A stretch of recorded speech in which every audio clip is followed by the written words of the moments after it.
অন্তর্বর্তীকালীন সরকারের মেয়াদ নিয়ে উত্তপ্ত দেশের রাজনৈতিক অঙ্গন। একদিকে অধিকাংশ রাজনৈতিক দল দ্রুত নির্বাচনের ঘোষণা চাইছে, অন্যদিকে বিভিন্ন মহল থেকে সরকারের মেয়াদ 5 বছর করার দাবি উঠছে। কিন্তু সত্যি কি 5 বছর ক্ষমতায় থাকতে পারবে এই অন্তর্বর্তী সরকার? বিস্তারিত আরিফ হাসানের প্রতিবেদনে।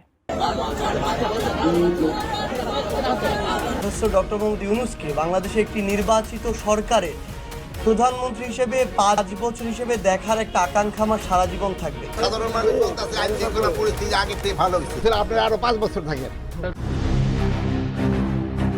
অন্তর্বর্তী সরকারের গঠনের 8 মাস পেরিয়ে গেলেও এখনো পর্যন্ত জাতীয় নির্বাচনের কোনো সুনির্দিষ্ট রোডম্যাপ প্রকাশ না হওয়ায় সন্দেহের মাত্রা বাড়ছে রাজনৈতিক অঙ্গনে।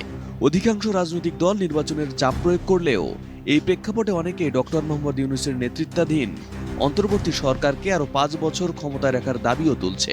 এ নিয়ে প্রতিবেদন প্রকাশ করেছে